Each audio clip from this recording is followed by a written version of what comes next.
వసంతవల్లరి వీణులతో వీక్షించండి. రాముడు రాఘవుడు రవికులుడితడు, భూమిజకు పతి అయిన పురుష నిధానము. రాముడు రాఘవుడు రవికులుడితడు.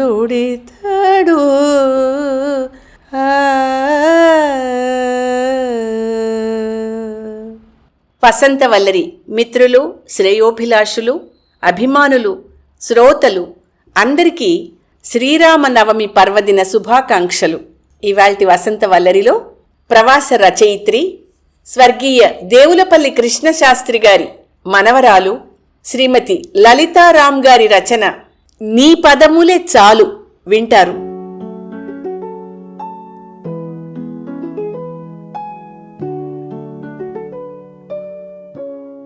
శ్రీరాముడు సీతాసమేతంగా అయోధ్య చేరాలని, తల్లుల ఒడిలో తృప్తిగా పవళించాలని, భరత శత్రుఘ్నులను తన కౌగిలిలో ఊరడించాలని ఉవ్విళ్ళూరుతున్నాడు.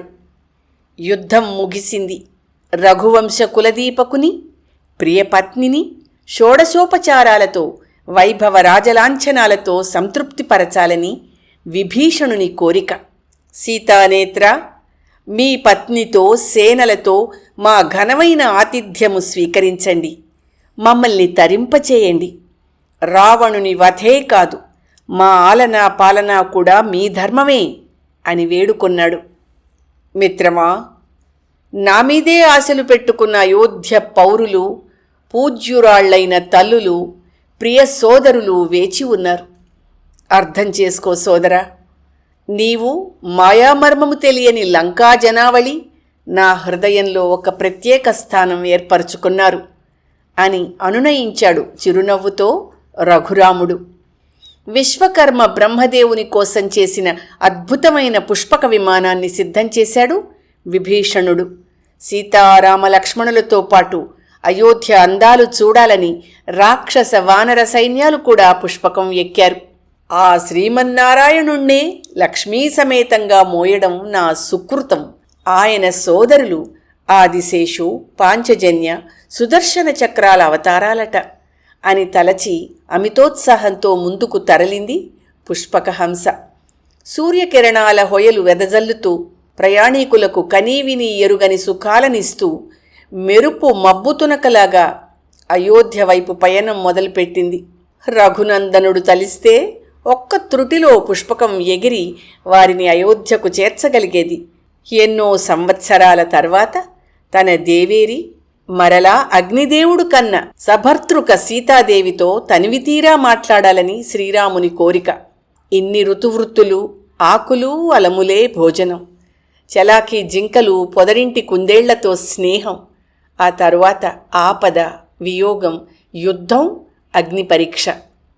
కష్టాలన్నింటినీ వరుణాలయ జలరాశి లోతుల్లాంటి తమ హృదయాలలో అంతర్లీనం చేసి శ్రీరాముడు జానకి తృప్తిగా విందు భోజనం చేసి చేయి చేయి కలిపి కబుర్లాడుతున్నారు. ప్రాణేశ్వరి, కోమల పద్మాల వంటి నీ హస్తాలు అశోకవన వాతావరణానికి కర్కశంగా మారాయి. నీ సుకుమార హృదయము సంగతో మరి ఇదంతా నా వలనే కదా. ఆమె వైపు చూడలేక గద్గదికంగా పలికాడు. స్వామి, నా శరీరం లంకలో ఉన్నా మిమ్మల్నే తలచి పరమాత్మునిపై దృష్టి నిలపడం వల్ల ఇవాళ మిమ్మల్ని చూడగలిగాను. ఇదంతా కర్మఫలమే అన్నది జానకి వైరాగ్య జ్ఞానరాశి. సత్యమే సీత, ఈ శుభ సమయంలో నీకు కొన్ని ఆశ్చర్యకరమైన అద్భుతమైన దృశ్యాలను చూపాలి. ఓ పుష్పకమా, నీ వేగం తగ్గించు. అదిగో మేరు పర్వతం పొలిమేరల్లోనున్న త్రికూటగిరిపైన లంకానగరం. నువ్వు చూడనేలేదు కదా. దీనిని విశ్వకర్మ నిర్మించాడు. అదిగో ఆమె నా భక్తురాలిగా మారిన లంకిణి, అక్కడ రాక్షసులు కూలిన రణరంగం. ఇది మహాసముద్రం పైన మన హనుమ, జాంబవంతుడు, యోధులు కట్టిన రాళ్ల సేతువు. ఉపఖండం చేరుతున్నాం. ఇక్కడ నేను దర్భశయ్యల మీద 3 రోజులు సాగరుని శరణు వేడి ధ్యానంలో మునిగాను. ఇది వాలి సుగ్రీవుల రాజధాని కిష్కింధ. ఇక్కడ నేను పంపాదేవి శరణు కోరాను అంటూ వివరించాడు. అప్పుడు సీత సూచించింది కదా, కిష్కింధలో ఉన్న తారాదేవితో సహా వానరవీరుల పత్నులను అయోధ్యకు తీసుకుని వెళ్లడమే ఉత్తమం. అర్ధాంగులందరూ విమానం ఎక్కారు. ఒడిదుడుకులు లేకుండా ప్రశాంతంగా పయనిస్తోంది పుష్పకం. శ్రీరాముడు మళ్ళీ అన్నాడు, ఈ సారవంతమైన ఋష్యమూకంపైన హనుమంతుడు నన్ను సౌమిత్రిని కలిశాడు. ఇప్పుడు మనం దాటుతున్నది మతంగ మహర్షి ఆశ్రమం. పంపానదీ తీరాన నా కోసమే వేచి ఉన్న పుణ్యవతి శబరి ఆతిథ్యం స్వీకరించాం. మహావీరుడు జటాయువు నీ కొరకు రావణునితో పోరాడిన ప్రదేశం ఇదే. అతని రుణం ఎలా తీర్చేది? ఇక్కడే పావనం చేసే మహత్తరమైన గోదావరి నదీ మాతృక, తర్వాత పంచవటి, అగస్త్యాశ్రమం, దండకారణ్యంలో అత్రి ఆశ్రమము కనిపిస్తాయి. ఇక్కడే మహాసాధ్వి అనసూయ నీకు స్త్రీధర్మములు ఉపదేశించి అంగరాగమాల వస్త్రాభరణములు ఇచ్చింది. నీకు గుర్తే కదూ? అదే చిత్రకూటం. ఎక్కడ మనకు ఎన్ని జ్ఞాపకాలు! మనమిద్దరం అతి సాన్నిహిత్యంగా మెలిగింది ఈ సుందర ప్రకృతి దృశ్యాల మధ్య. మరపురాని అన్యోన్యత తర్వాత మంత్రగత్తె శూర్పణఖ, మాయా బంగారులేడి, దానం చెయ్యబోయి నువ్వు ఒక పిరికి అసురుని చేత చిక్కుట, దారిలో గుర్తులుగా నీ ఆభరణాలను విడుచుట, అన్నీ సుఖదుఖాల మేళవింపైన కలల వలయంలా అనిపిస్తోంది. శ్రీరాముని కంఠస్వరం వణికింది. మైథిలి భర్త ముఖం చూసి మాట మార్చింది. నాథా, మనం భరద్వాజుని ఆశ్రమానికి వచ్చినట్టున్నాం. గంగామాత జలతరంగాలు దీవెనలు చల్లుతున్నాయి. మహర్షి దర్శనం చేసుకోవాలి. భరద్వాజుని ఆశీర్వచనాలు పొందారు ప్రయాణికులందరూ.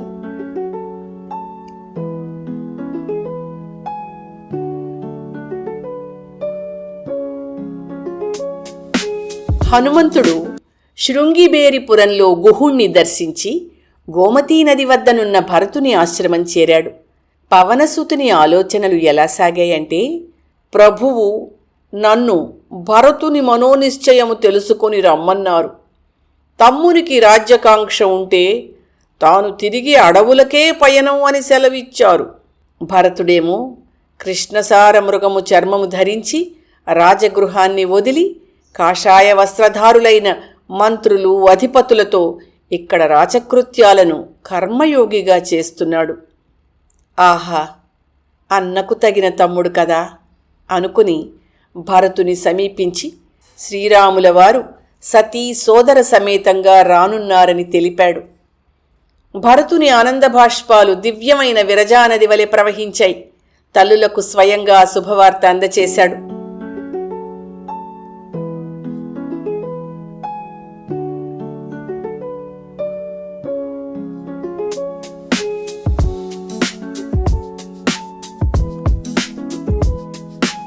అమ్మా, మీ చిరునవ్వు చూసి మీ పక్కన కూర్చుని తృప్తిగా భోజనం చేసి ఎన్ని సంవత్సరాలయిందో. నాకు మొదటి భోజనం మీరే తినిపించాలి అని శ్రీరాముడు తల్లులకు పాదాభివందనం చేసి వారిని అభ్యర్థించాడు. కైకేయి కన్నీళ్లతో శ్రీరామునికి సముఖంగా పశ్చాత్తాప నీరాజనం అర్పించింది. అతనికి స్నానం చేయించి మేలైన పట్టువస్త్రాలు కట్టారు అధికార వర్గ ఉద్యోగులు. దివ్యమైన పువ్వుల మాలలు, పరిమళ ద్రవ్యాలతో అలంకరించారు. సూర్యభగవానుని ప్రకాశంతో నిండి లోకానికే వెలుగునిచ్చాడు కౌసల్యారాముడు. జనకరాజపుత్రికను అలంకరించింది కౌసల్య. మణిమాణిక్యాలతో కూర్చిన రథం ఎక్కారు పతి పత్నులు. సద్భక్తుడు, విశ్వాసయోగ్యుడు అయిన సుమంత్రుని సారథ్యంలో రథం తరలింది అయోధ్యకు. వానరులందరూ మనుష్యరూపధారులై వాహనాలెక్కారు. ఈ కన్నుల పండుగను చూసి అయోధ్యా పౌరుల ఆనందానికి హద్దులు లేవు. బాజా భజంత్రీలు, స్వాగత గీతాలు, ఆకాశాన్నంటుతున్న కట్టడాలకు అలంకరణలు, రంగురంగుల ముగ్గులు. ఓహో, అయోధ్య అమరావతి అయ్యింది. శుభస్య శీఘ్రం అన్నారు వశిష్ఠ మహర్షి. 2 రోజులలో నీకు పట్టాభిషేక ముహూర్తం ఏర్పాటు చేశారు. ఈ సమయంలో నీకేం కావాలో కోరుకో నాయనా అన్నది కౌసల్య తన మందిరంలో ఉన్న శ్రీరామునితో. అమ్మా, నాకు 2 కోరికలు తీర్చగలవా అన్నాడు చిరునవ్వుతో రాముడు. మీ తండ్రిగారు లేని లోటు తీర్చాలి శ్రీరామ, చెప్పు మరి అంది మాత. నేనడగకముందే నీవు నా మనసు గ్రహిస్తావు. అయినా ఇది నా విన్నపం. మొదటిది, నీవు తల్లి కైకేయిని మనసారా క్షమించు. రెండవ అభ్యర్థన, నిష్కళంకిణి దోషరహిత అయిన నా సీతను నీ కోడలిగా కాక కూతురుగా భావించమ్మా అని కోరి తల్లి పాదాలపై వాలాడు మచ్చలేని ఆ తనయుడు. మనసారా కౌగలించుకొంది కౌసల్యాదేవి శ్రీరాముణ్ణి. పట్టాభిషేక ముహూర్తం రానే వచ్చింది. ఈ మారు అయోధ్య వైకుంఠమే. రాజగృహం బంగారము వెండి కలిపిన పువ్వుల మాలలతో పోటీ పడుతున్న మల్లెలు గులాబీల పుష్పగుచ్ఛాలతో నవరత్నాలతో అలంకరింపబడింది. సీతకు శ్రీరామునికి మంగళ స్నానాలయ్యాక లక్ష్మీనారాయణుల వలె అలంకరించారు 3 తల్లులు.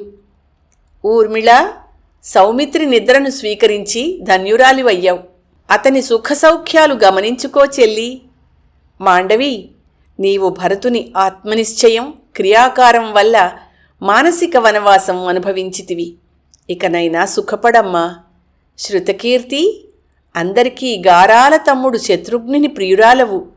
మన నలుగురిది ఒకే మాట, ఒకే బాట. ఎంత అనుమోదము, ఏం సౌభాగ్యము అంటూ సీత సోదరీమణులను అనునయించింది.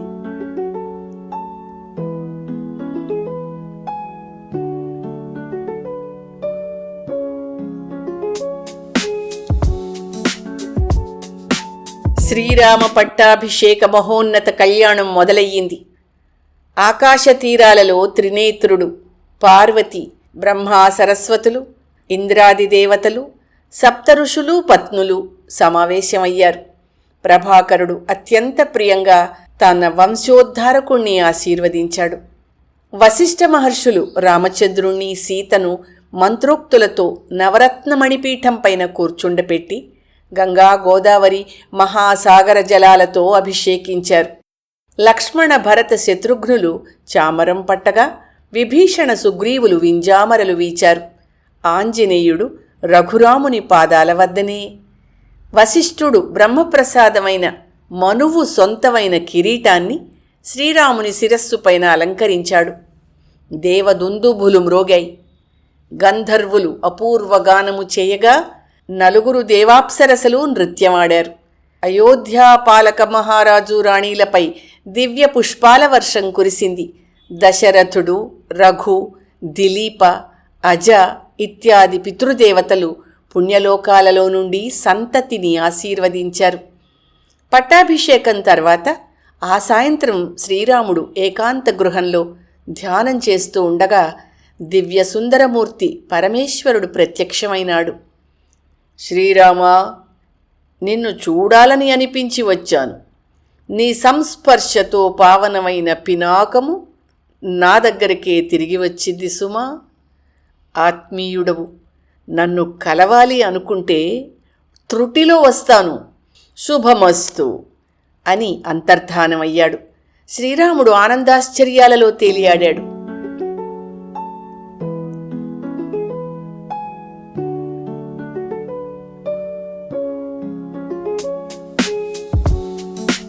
సూర్యవంశపు అధిరాజు ధరణీపతి శ్రీరాముడు కొలువు తీరాడు.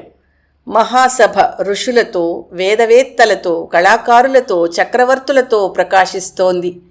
సభికులారా, మీలో ఎవరికైనా ఏమైనా సందేహాలున్నాయా అని నమ్రతగా ప్రశ్నించాడు మహారాజు.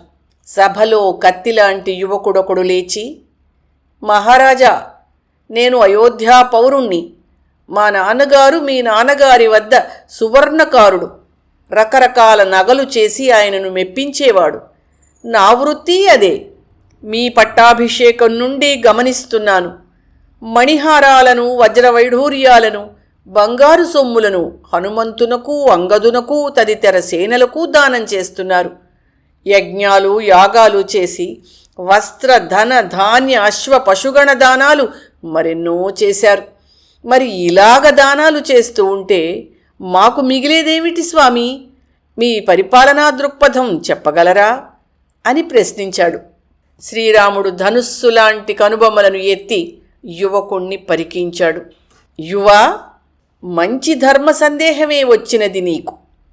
మహాపండితుడు, వేదాలు శాస్త్రాలు తెలిసిన వశిష్ఠ మహర్షి మా రాజగురువు. నా దగ్గర నియోగ వృత్తులు చేసే వాళ్ళందరూ యోగ్యులు, పరాక్రమవంతులు, నమ్మకమైన వారు. నేనెవరో సరిగా తెలియకుండా నన్ను అమితంగా ప్రేమించి ప్రాణాలివ్వడానికి సిద్ధపడిన వీరులు హనుమంతుడు, సుగ్రీవుడు, అంగదుడు మొదలైనవారు. రాజన్నవాడు ఉత్తములైన పనిమంతులను, స్నేహితులను సంతోషపెట్టాలి. అంతేకాదు, వంశపారంపర్యంగా భృత్యులుగా ఉన్నవారిని, వ్యవసాయదారులను, వర్తకులను, సాధుజనాన్ని, మంత్రులని, మూలబలాన్ని హర్షించాలి. శరీరానికి ఔషధము, మనస్సుకు వృద్ధసేవ ఎంత ముఖ్యమో మన దేశ సుభిక్షానికి దానం అంత శ్రేయస్కరం.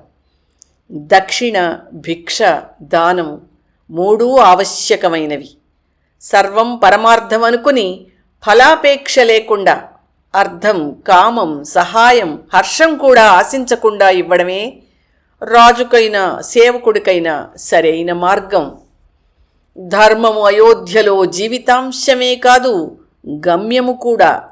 ధర్మము అంటే శాస్త్రాలు నిర్వచించిన చట్టము, విధి, సత్ప్రవర్తన, నిర్వాహకత, నైతికత, సదాచారం, సరళత, సమత్వం. ఇవన్నీ మా పూర్వీకులు అనుసరించడం వలననే ఈనాడు అయోధ్య ఇంత సుభిక్షముగా, పౌరులింత సుఖంగా ఉన్నారు. ఈ సంక్రమిత ధర్మాన్ని నేను కాపాడాలి. నా శ్రేయస్సు కోరే కులగురువు, వేదాంగ జ్ఞానులైన మహర్షులు, పౌరులు, కులశ్రేష్ఠులను అనుసరించి ధర్మకార్యాలు, ధనార్జన నేను సాగించాలి. స్వస్థము, సస్యశ్యామలము, సమృద్ధి, చతురంగ బల సమన్వితము అయిన అయోధ్యకే నేను మహారాజుని. ఈ మాట యువరాజుని అయినప్పటి నుండి నా లక్ష్యం. శ్రీరాముడు ఉన్నతమైన రాజనీతిని, రాజధర్మాన్ని స్పష్టంగా నిర్వచించడంతో హనుమంతుడు ఆనందభరితుడయ్యాడు. సీతమ్మ తనకు బహూకరించిన మణిహారాన్ని కళ్ళకద్దుకున్నాడు. నీ పదములే చాలు శ్రీరామా అని ధ్యానించాడు. అతని హృదయంలో దేదీప్యమానంగా వెలుగుతున్న సీతారాములను చూసి సభలో అందరూ ఆశ్చర్యచకితులయ్యారు. శ్రీరాముడు సింహాసనము నుండి దిగివచ్చి, నన్ను నేనే నీకు అర్పించుకుంటున్నాను ఆంజనేయ, చిరంజీవివై వర్ధిల్లు అంటూ ఆశీర్వచనములు పలికాడు. శ్రీరామరాజ్యము శ్రీ హనుమంతునికి, లోకానికి అమూల్యం.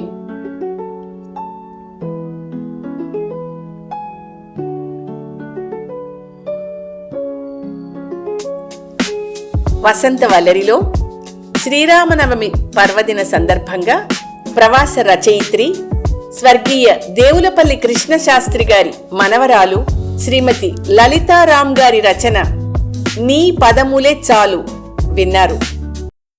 రాముడు రాఘవుడు రవికులుడితడు, భూమిజకు పతి అయిన పురుష నిధానము. రాముడు రాఘవుడు రవికులుడితడు.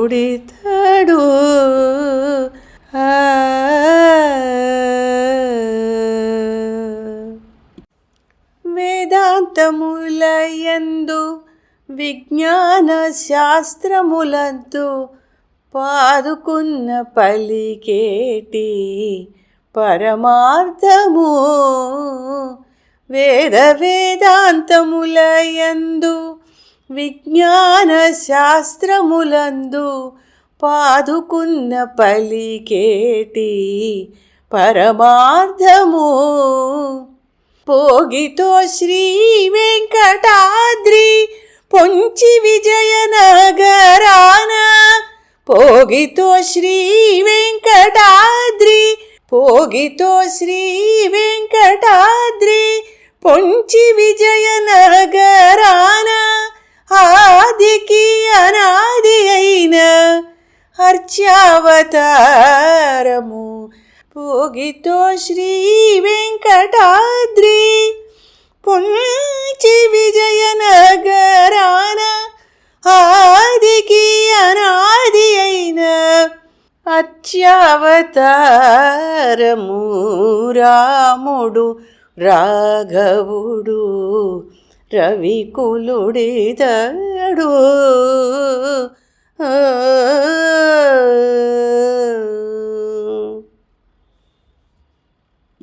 వసంతవల్లరిలో ఇవాల్టి కార్యక్రమం మీకు నచ్చిందని ఆశిస్తున్నాను.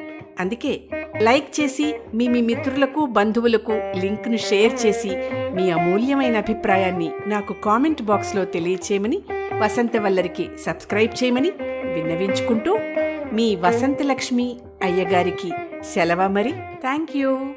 వసంతవల్లరి మిత్రులు, శ్రేయోభిలాషులు, వీక్షకులు, శ్రోతలు అందరికీ ఒక విజ్ఞప్తి. గతంలో లాగానే ఎప్పటికప్పుడు నా కథలను విని స్పందన తెలియచేయమని కోరుతూ, నేను చదివిన కథ మీకు బాగా నచ్చినట్టయితే తప్పకుండా హైప్ ఆప్షన్ నొక్కి నన్ను ప్రోత్సహిస్తారు కదూ.